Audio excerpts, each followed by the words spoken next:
오늘 하나님의 말씀은 사무엘상 8장 10절에서 22절의 말씀입니다.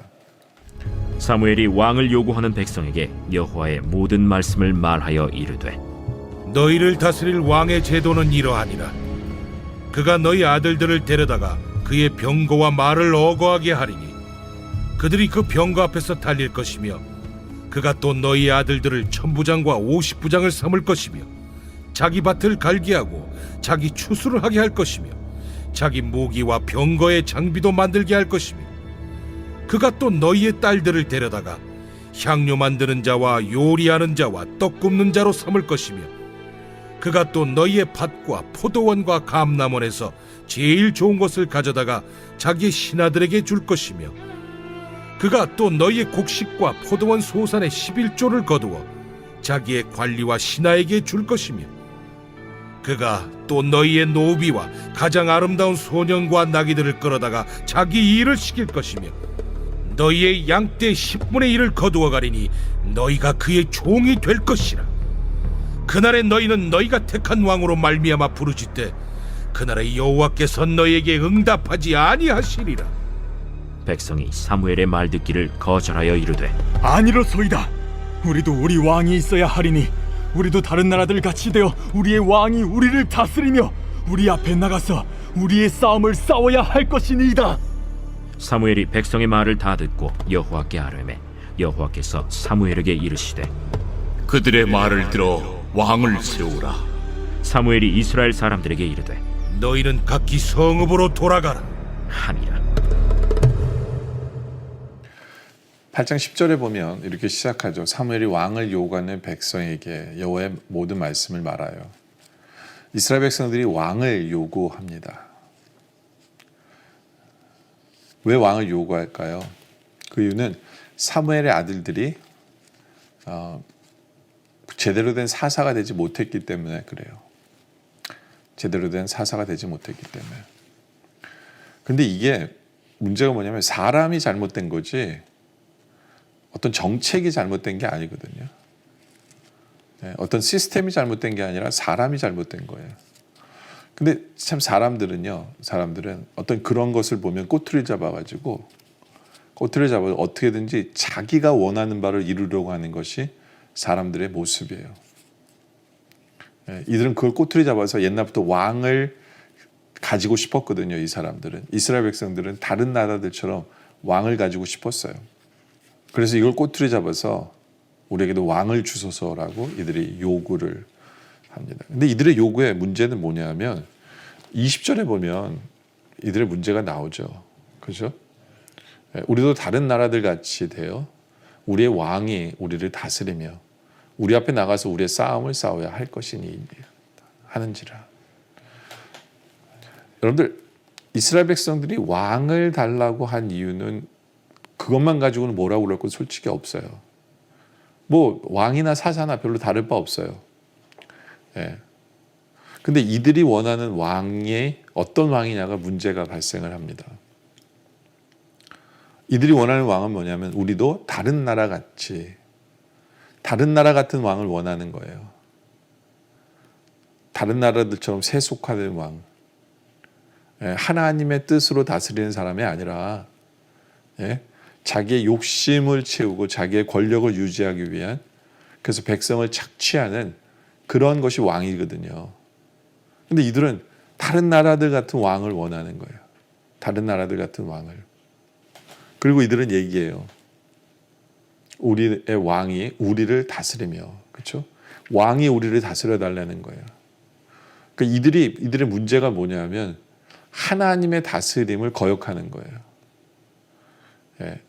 우리는 더 이상 하나님의 다스림이 필요가 없이 눈에 보이는 왕이 다스려 주기를 원한다. 여기 문제가 있는 거예요. 하나님을 거부하는 데 문제가 있는 거예요. 그리고 이렇게 얘기하죠. 우리 앞에 나가서 우리의 싸움을 싸워야 할 것이니이다. 그러니까 왕의 앞에서 나와서 싸워주는 왕을 원하는 거예요. 여러분들 하나님이 이들을 위해서 싸워주시는 하나님이에요. 그렇잖아요. 근데 이들은 한마디로 말하면 하나님을 거부하는 거예요. 왜요? 눈에 안 보인다고. 눈에 보이는 힘센 사람을 원하는 거예요. 눈에 보이는 힘센 사람을 원하는 거다. 참 안타까운 모습이죠. 참 안타까운.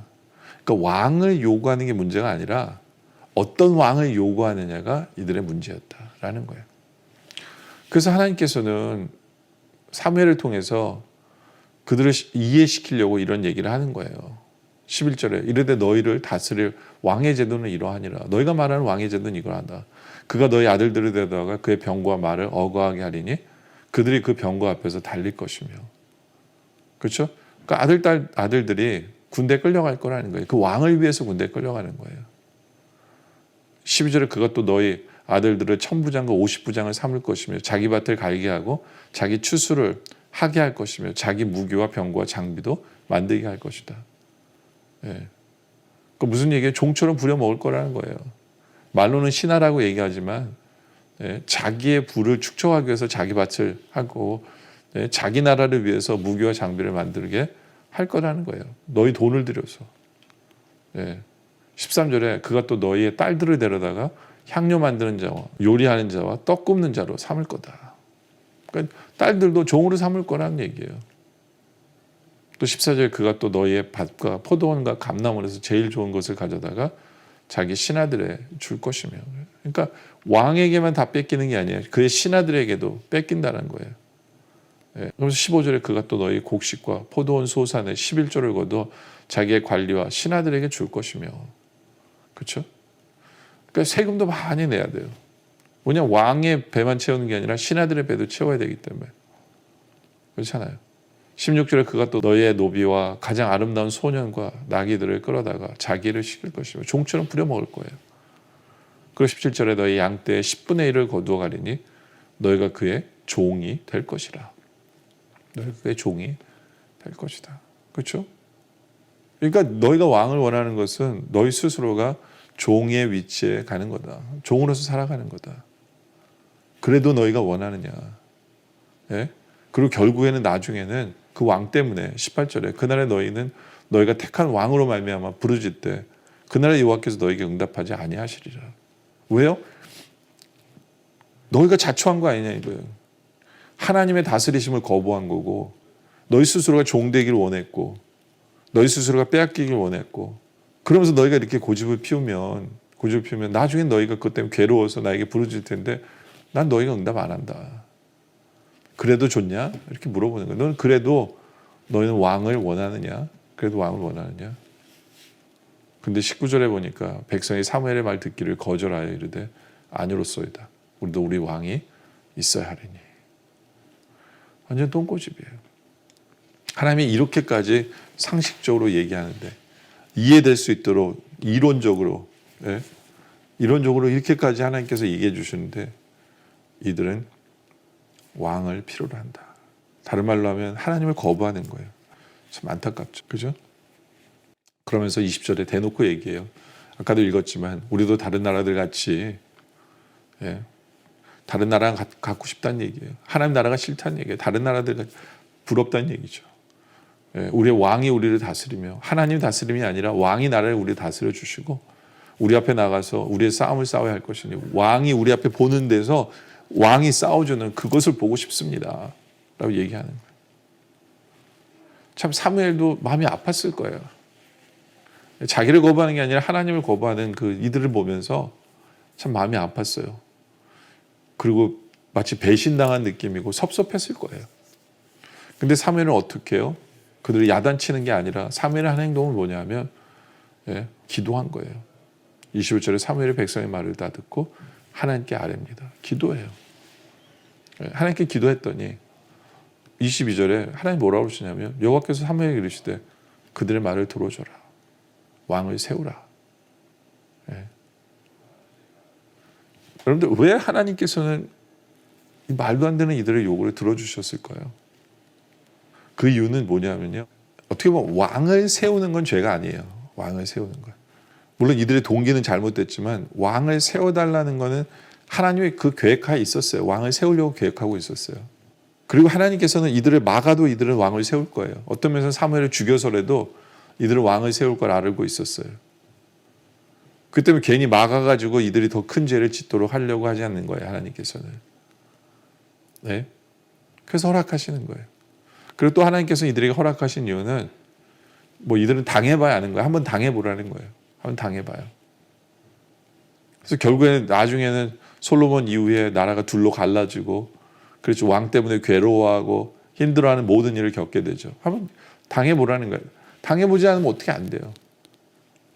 참 인간의 고집이라는 게 참 무서워요. 무서워요.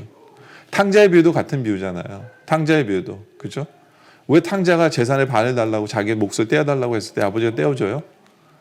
그 이유가 뭐냐 하면 한번 당해보라는 거예요. 안 당해보면 계속 아버지에게 불만 가지고 섭섭해하고 그러면서 삐뚤어져 있을 걸 알기 때문에. 이스라엘 백성도 마찬가지예요. 안 들어주면 계속해서 하나님을 제대로 섬기지도 못하고 하나님 뜻도 모르고 삐뚤어져 있을까 봐 하나님께서는 들어주시는 거예요. 왜? 사랑하니까. 사랑하니까. 근데 우리가 이것을 보면서 우리는 생각해 봐야 돼요. 혹시 나는 하나님 앞에 내 고집을 피우고 있는 것은 아닌지, 우리는 하나님의 뜻 앞에 나를 죽일 마음은 없는지 한번 돌아보는 우리들이 되어지길 원합니다. 정말 하나님의 뜻 앞에서 고집 피우지 않고 하나님께서 나를 다스려 주세요. 나는 하나님의 다스림이 필요합니다. 라고 머리 숙일 줄 아는, 그렇게 하나님만을 붙들 줄 아는 그런 우리 모두가 되어지시길 주님의 이름으로 축원합니다. 기도드리겠습니다. 아버지 하나님, 참 우리는 똥고집이 있는, 말도 안 되는 고집이 있음을 회개합니다. 내 상식, 내 방식을 주님 앞에 요구하는 것이 아니라 이제는 우리 귀가 열려, 우리의 마음이 열려 하나님의 뜻과 하나님의 말씀에 순종하고 나를 변화시키고 나를 죽일 줄 아는 바로 그런 삶을 살아가는 우리들 되게 하여 주시옵소서. 왜냐하면 하나님이 말씀하시는 게 가장 좋은 길이고 우리에게 가장 선한 길로 인도하실 분이 우리 하나님을 믿기에 우리가 고집 피우지 않고, 우리의 고백은 하나님께서 나를 다스려 주세요. 우리는 하나님의 다스림 속에 살기를 원합니다라고 고백하며 나오는 우리 모두가 되게 하여 주시옵소서. 오늘 말씀에 감사드리며 계속된 기도 속에 함께 하시길 바라며 예수님의 이름으로 간절히 기도드립니다. 아멘.